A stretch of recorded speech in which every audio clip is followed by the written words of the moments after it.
Hello people, I'm the Comic Book Gamer, and today I'm going to be reviewing the Bespin DLC for Star Wars Battlefront. Just came out for everyone who's got the Season Pass. For those of you who do not have the Season Pass, it comes out on July 5th. So yeah, let's start off by talking about the maps. The maps are beautiful, they're gorgeous, they're just like all the other Battlefront maps in the sense that they take you to this planet, this place that you've seen in all the other movies, and it feels just like Star Wars, and they just nail it perfectly.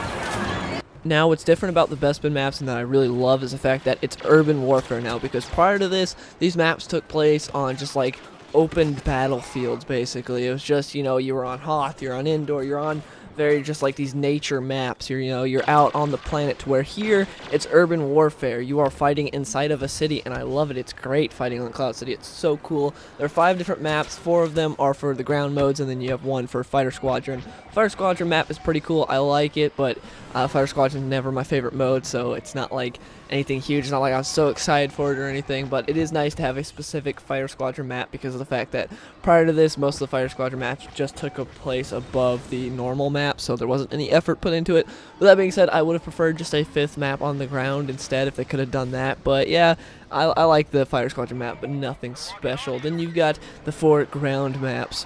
Of the 4 land maps, you have Cloud City, which is the one you'll be playing the most because that supports most of the game modes on the playlist. Is the larger scale map for like Walker Assault and Turning Point Supremacy. Then you have the Bionic Laboratories and Administrator's Palace and the Carbonite Freezing Chambers. Those 3 are smaller maps. I'd say Administrator's Palace seems to be probably like the 2nd biggest map, but yeah, those are the 3 smaller maps, to where Cloud City is the only one that supports like the larger game modes. That being said, though, all the game modes are 32 players. Though they brought up it brought up / down, depends on what game mode you're playing. For Blast, that's generally a smaller, like 12-player game mode, I believe, something like that. And they brought up 32 players for this. And then you have Walker Assault, it's generally 40 players, and they brought that down to 32 players. So it all works out, though. It doesn't feel like there's like nothing going on or there's too much going on. They designed the maps really well. I love Cloud City. It's a great map. I'd say it's hard to say which one's my favorite, though, because I love all these maps. I'd say Cloud City's probably my least favorite, mainly because of the fact that I play on it the most, because that's the one you generally get on when you go on the map rotation. It's almost always on Cloud City, but I still do really enjoy that map. Bionic Laboratories is a really well-designed map because it's good at cutting up the flow, because of the fact that if you were playing Blast on that map and there weren't all the buildings and everything, it would just be chaos because there's 32 players, but they really did a good job of cutting the map into sections to where it goes nice. Like the flow is really smooth and nice, and they made it to where it's just not constant, you're getting destroyed, and it's a really cool looking map. All these maps are beautiful. Then you have the Administrator's Palace, which is the map that I showed earlier when I just had the no HUD on and everything. That map is so pretty. It looks really nice, and it's sort of like, there's sometimes when you're outside and it looks like it's storming out there, and it's really cool looking. And then you have the Carbonite Freezing Chambers. I don't need to explain that at all. You guys know what that is. So many iconic locations from the movies there. You can even freeze yourself in Carbonite. That was pretty cool. And it's so cool because, like, when you're defending a spot there for sabotage or something, when you're defending something there, like, there's just all these different doors that can open. You're just constantly looking like which one are they going to come out of, and just navigating that map is so much fun. That one might be my favorite because it's just so much like the movies and looks so cool. But yeah, all the maps are great. Hard to pick a favorite. Probably Carbonite Freezing Chamber, though, if I had to, but they're all great. And now let's talk about the new heroes, because that's what a lot of you guys care about. That's the big thing, the new heroes. That's what I'm generally most excited for when it comes to the new DLC, is the new heroes we get. And we got Lando and Dengar this time. Now, for Lando, he's a lot of fun. A lot of people have been complaining, saying he needs a buff, and the developer said they're going to buff him. But from what they've said, there hasn't been a mention at all of his accuracy. To me, he needs to be incredibly accurate. Like, his gun is not near accurate enough right now. Like, it's not that great. Like, he's a good, fun character. He's really good against infantry, but if they boost anything, well, if they buff him at all, his accuracy is, to me, what needs to be buffed. Because right now, everything else is pretty much fine with Lando, just his accuracy. Because I'll, like, have my aim straight on a person, and if it's after, like, the first shot, it will not hit them, and I don't get it, because the gun is called a Night Sniper, but his gun's like less accurate than all the other heroes, so I didn't care for that. But besides that, Lando's a lot of fun. Also, something that I don't like that Battlefront's been doing lately is the fact that they'll introduce a new hero, and then they put all the hero's abilities as star cards. I don't like that because we did get new star cards with this, and a couple of them are Lando's abilities. Like, Lando has an ability where he can throw down a shock mine sort of deal to where it appears to everyone else as a pickup. Like, you know, you pick it up and you get, like, say, a hero or something, and it's like, oh, well, look, I could get a hero, or I could get a smart rocket or something. So they go, and then it shocks them.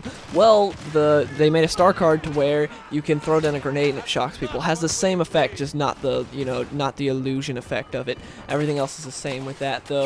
Another one of Lando's abilities that they made a star card is Disruption. It makes it to where everyone's gun overheats, and it makes it to where all the heroes can't use their special abilities. It automatically depletes them. And they made that a star card, so that way, like, constantly when people have it and my gun's just getting overheated, it gets annoying because it's not like it overheats and immediately goes down to where you can try to hit the active reload. No, it stays there for like a good second or two, so you're like just stuck there rolling like a sitting duck. And I didn't like that because I was like, okay, that's a cool ability for Lando, but why make that a star card? I wish they wouldn't have made that a star card, because I like the shock star card, but that one, I'm not a big fan of Disruption star card. And again, I like the heroes having unique abilities instead of just star cards. But overall, I do like Lando. He's pretty cool, but he does need an accuracy buff to me. Also, I forgot to mention his other ability and his trait. His trait is to where he has, like, the more kills you get, the more of a chance you have to critically hit someone, so you can one-shot people potentially. And I like that trait. That's one thing that's really unique to the heroes that we've been getting ever since the first DLC. Also, his other ability is, it's basically like Han's Lucky Shot, except there's no homing effect right now. You know how Han's Lucky Shot, you can shoot it and you'll miss someone, but it'll curve to him a bit. His shot does not have that. What it is you can hold it down all the way to the max and charge it and shoot someone, or you can just hold it down just a bit and it'll shoot someone. And it'll be a more powerful blast. So that's the difference between it and Lucky Shot, but it's basically Lucky Shot still. Also, something I forgot to mention, Billy D. Williams, the man himself who played Lando in the movies, does the voice of Lando in this game, and that's awesome because I'm kind of sick of the knockoffs, because the voice acting in this game is not too great. Some of them are good, but for the most part, the voices aren't that great. So getting Billy D. Williams to play Lando is awesome. This deal is getting worse all the time.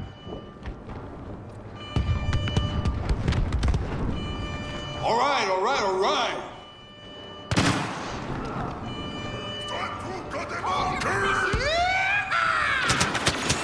Dengar is a lot of fun as well. I really like Dengar. He, to me, is perfectly balanced right now. He's not too OP, and he's not, like, really weak or anything at all. I don't think he needs a buff or a debuff or anything right now. He's got the DLT-19. He doesn't have a new weapon. It's just, you know, a more powerful version of the DLT-19. His blaster, it is kind of weak, though, but granted, you can shoot so many lasers so fast that it kind of makes up for it.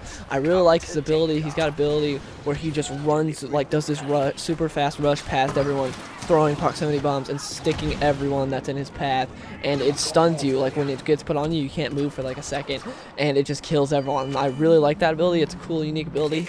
He's got his Hurricane Strike, which is basically Han's charge. It's pretty much the same, except right now it's glitched to where it can one-shot Luke, and yeah, it's not too great. And then he's also got sort of like Han's other ability to where he can just shoot as fast as he can pull the trigger. That's what Han, and it doesn't overheat. That's what Han's got. Well, for him, you just hold down the trigger and it's rapid fire and it doesn't overheat.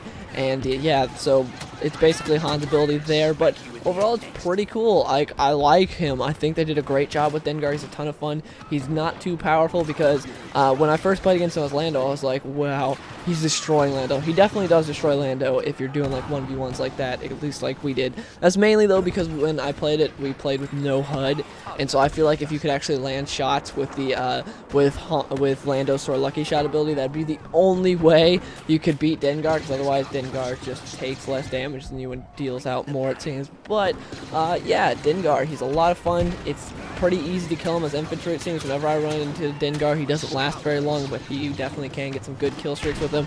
And yeah, just a great addition to the heroes. Also, I forgot to mention his trait is the more kills you get with him, the better you do, the more armor he gets, so that way he's harder to kill. Now let's talk about the new game mode, because the last game mode they added with the DLC was Extraction. I love that game mode. It quickly became one of my favorite game modes, and now they added a new one called Sabotage, and I love this game mode as well. It's to where, in the beginning, the rebels have 3 points. There are 3 different generators that are powering the tractor beams that are keeping the rebels trapped on that planet. And so the rebels have to go and plant explosives on there to destroy the generator so that way they can go and escape. Once they explode all 3 generators, they run to a point, and then they've got like something like 5 minutes to where they have to hold off that point from the Empire so that way the Empire can't capture it. If the Empire can't capture it, then the rebels go on their ship and they escape. Now, the Empire's job is to obviously keep them from destroying the generators. If they do destroy the generators, they have to go and capture that point so that way the rebels can't leave. It's a really fun, intense game mode. Some people think it's a bit too leaning towards the Empire, but I really like the challenge because it feels so great when like it's the end and you gotta fight all the Empire when you're trying to hold your point off. Also, there are heroes in this game mode. What's really interesting about it is heroes are a huge tactic to it, because for the first 3 generators, the rebels get all of the heroes. For the last point, the rebels don't get any heroes. Like, no heroes spawn after. Like, if you get a hero die, there's no heroes at all that's going to respawn for you. None. There's only as many hero tokens that are first shown. There's no more that respawn in. And the Empire doesn't get any heroes until after the 3 generators are destroyed. So you really have to save up your heroes, because if you waste them all in that first 3 generators, you're going to get destroyed. It happened to me plenty of times. Like, I had it to where like we were controlling the final point, we had it, but all our heroes died, and then the Emperor came, chain lightning everyone. Dengar rushed, did his explosive rush, everyone was dead on the point, and they captured it. It is really hard to win as the rebels, but I really like the challenge that it presents, so I hope they don't try to like make it lopsided to where, well, it's way easier for the rebels. No, maybe they could make it to where something that I would be fine with, a balance tweak, would be to where the Empire can't capture that final point as fast. I'd be fine with that. But yeah, besides that, this game mode's great. I love it, and it's a great addition to Battlefront. Moving on to the weapons, new vehicles, and star cards. So for the weapons, you got the EE4 and the Night Sniper. The EE4 is sort of like a shotgun. It's basically like a longer range shotgun. It does a short little burst, and and it's very close range, because at long range you see the burst it spreads so far. That's not useful at long range. I love the gun. I don't think it's too OP. I really enjoy it. Like, I see some people complaining about it. It's really good in close quarters game modes, but when you're playing Walker Assault, it sucks. EE3 is still my go-to weapon for Walker Assault, but as far as the smaller game modes, I like the EE4 now. So yeah. Then you got the Night Sniper, which is Lando's weapon, and that's now used, and now everyone can get that. And this weapon, it's okay. Again, it's not that accurate. It's called a Night Sniper, but it's a pistol, and it's not that great. It's got a thermal sight on it, just like Lando's, but it's not really good. It doesn't deal the most damage. It's not very accurate. It's not good at long range, so it's just like it's an okay thing to try. Maybe you'll like it. I didn't care for it. You have the shock grenade, which I love. You throw it down, and it shocks everyone around them, and then you just have to mash R to get out of it. Like, it's got you temporarily stunned. But if you don't mash R, it will kill you. So you've got 5 seconds to mash R. You can get out in like less than 2 seconds. It doesn't take very long, but it is great because a lot of people are confused about what to do, and they just sit there and you just shoot them while they're shocked. I love it.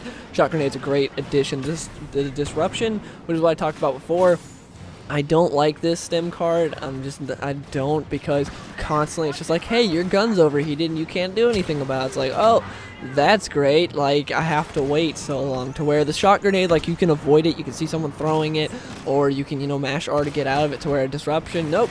They activate it, and now all of a sudden you can't shoot your gun. I don't like that star card. Then you have the Ion Neutralizer, which I have not unlocked, but from the people who have used it, I heard it's really good against vehicles. And so, yeah, just another good thing to use on Walker Assault against, like, the ATSTs and stuff if they're giving you trouble. So, yeah, that's it for the new star cards and new weapons. Now, we did get a new vehicle, which is the Cloud Car. Cloud Car kind of sucks. I like the way it looks. It's cool, but in Walker Assault and Turning Point, all those game modes, it can be taken down by just a normal blaster. Like, I did like 3 bursts from an EE3 and I destroyed it. It's good. It needs to be able to take more damage, because right now just a few shots from a normal blaster and it's dead. So it definitely needs a buff. Looks cool, but not very practical. So yeah, overall, I love this new Bespin DLC. It's great. It adds some new stuff to Battlefront that we have not seen before. I love the urban warfare. It's so much fun, and just, yeah, it's a great new feel to the game because, like I said before, you're used to fighting in outdoor environments, and now you got these urban warfare indoor places, and it's just really cool. I love fighting in the city. It's a great feeling. Feels just like Cloud City in the movies, and yeah. If you do have Cloud City, please let me know in the comments below. What do you guys think of the Bespin DLC? What do you think of Cloud City and everything? Please let me know. And if you don't, please let me know in the comments below if you plan on getting it or anything. So yeah, hope you guys enjoyed the video, and I'll see you guys in the next one.